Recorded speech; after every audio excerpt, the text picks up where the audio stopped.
যদা যদা হি ধর্মস্য গ্লানির্ভবতি ভারত।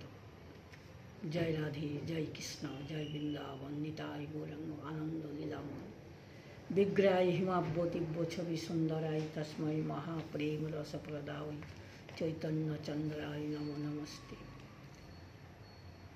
সমবেত দূতং মন্য জন্য বোধসি কেশব ন হিতে ভগবান ব্যক্তিং বিদু দেবা ন দানবা। হে কেশব, আমাকে আপনি যা বলছেন সেই সব আমি সত্য বলে মনে করি। হে ভগবান, আপনার এই আবির্ভাব দেবতা বা দানব কেউ অবগত নয়, কেউ জানতে পারে না। তাহলে ভগবান সম্বোধনে অভিপ্রায় কি? বিষ্ণু পুরাণে বলা হয়েছে ঐশ্বর্য সমগ্রস্য ধর্মস্য যশ শ্রিয় জ্ঞান বৈরাগ্যশ্চ সন্ন্যানাং ভগ ইতিরনা। সম্পূর্ণ ঐশ্বর্য, সম্পূর্ণ ধর্ম, সম্পূর্ণ যশ, সম্পূর্ণ শ্রী, সম্পূর্ণ জ্ঞান, সম্পূর্ণ বৈরাগ্য, এই ছটি নাম হলো ভগ। এই সবগুলি যার মধ্যে থাকে তাকে বলা হয় ভগবান। তাহলে গোবিন্দর মধ্যে সবগুলি আছে, সম্পূর্ণ ঐশ্বর্য, সম্পূর্ণ ধর্ম, সম্পূর্ণ যশ, শব্দ ভগবানের মধ্যে বর্তমান, তাই তাকে ভগ বলা হয়, অর্থাৎ ভাঙা। এইগুলি যার মধ্যে অবস্থান করে তিনিই ভগবান, সেই কথা এখানে বলা হয়েছে। উৎপত্তি প্রলয়ং চৈব ভূতানাং গতি গতিপ ব্যক্তি বিদ্যাং চ স বাচ ভগবানিতি। উৎপত্তি এবং প্রলয়, ভূত প্রাণীদের আসা যাওয়া এবং বিদ্যা অবিদ্যাকে যিনি জানেন তাকে ভগবান বলা উচিত। সুতরাং এখানে অর্জুন শ্রীকৃষ্ণকে ভগবান সম্বোধন করে এই ভাব দেখিয়েছেন যে আপনি সর্ব ঐশ্বর্য সম্পন্ন এবং সর্বজ্ঞ সাক্ষাৎ পরমেশ্বর, এতে কোনো সন্দেহ নেই। জগতের উৎপত্তি স্থিতি সংহার করার জন্য ধর্মের স্থাপনা এবং ভক্তদের দর্শন দান করে তাদের উদ্ধার করার জন্য দেবতাদের সংরক্ষণ এবং রাক্ষসদের সংহার ও অন্যান্য বিভিন্ন কারণে ভগবান যে ভিন্ন ভিন্ন লীলাময় রূপ ধারণ করেন সেই সবের বাচক এখানে ব্যক্তি। পদটি তাকে দেবতা দানব জানে না, এই কথার অর্জুনের তাৎপর্য যে মায়ার দ্বারা নানা রূপ ধারণকারী দানবেরা ইন্দ্রিয়াতীত বিষয়াদি প্রত্যক্ষকারী, দেবতারা আপনার সেই দিব্য লীলাময় রূপ তার ধারণ করার দিব্য শক্তি যুক্তি তার নিমিত্তকে এবং তার লীলা রহস্যকে জানতে পারে না।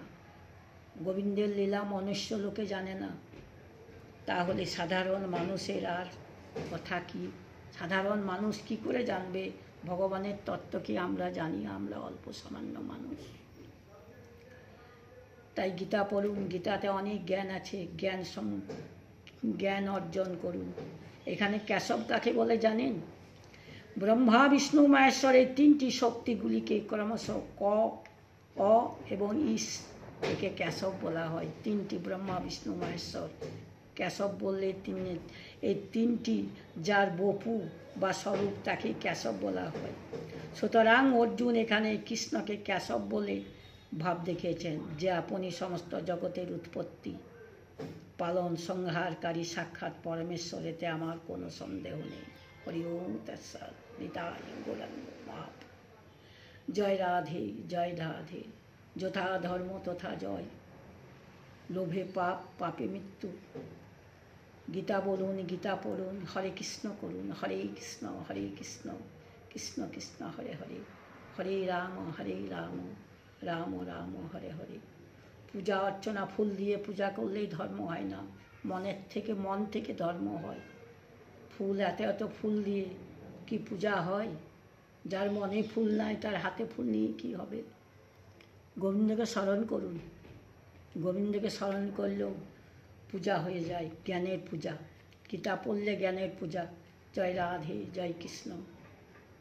শুনুন, শুনে আপনাদেরকে কতটুকু আনন্দ দিচ্ছি জানি না। গীতা পড়ুন, গীতা বুঝুন। গীতাতে অনেক জ্ঞানের ভাণ্ডার, গীতাকে বলা হয় জ্ঞানের ভাণ্ডার।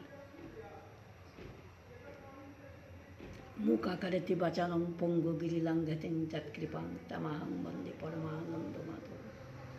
জয় রাধে, জয় কৃষ্ণ, জয় বৃন্দাবন। হে কৃষ্ণ করুণার সিন্ধু দীনবন্ধু জগৎপতি, গোপীশে গোপিকাকান্ত রাধাকান্ত নমস্তুতে। জয় নিতাই।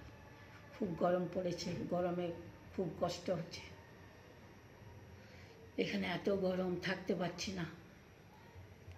বাড়িতে তো নেই, হলদিয়ায় আছি নাতির কাছে, আমি আর নাতি দুজনাতেই থাকি।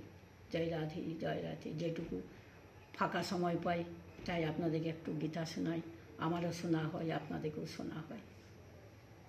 কর্ণকুহরে একটু শুনুন গীতা গীতা গীতা। अखण्डलमण्डलकारं व्यक्तजन चरचरं तत्पदं दर्शितं जन तस्मै श्रीगुरवे नमः। भगवत वासुदेवाय नमः। ओं भगवत वासुदेवाय नमः। ओं भगवत वासु दैवकी नंदना ओई যশোদা नंदना ओई नंदेर नंदन जय कृष्णाय गोपालाय नमः। आनंद लीलामय विग्रहाय हिमाब्ज दिव्य छवि सुंदर तस्मै महाप्रेम रस प्रदाय चैतन्य चंद्राय नमो नमस्ते। जय राधे, जय राधे, जय निताय गौरांग महाप्रभु।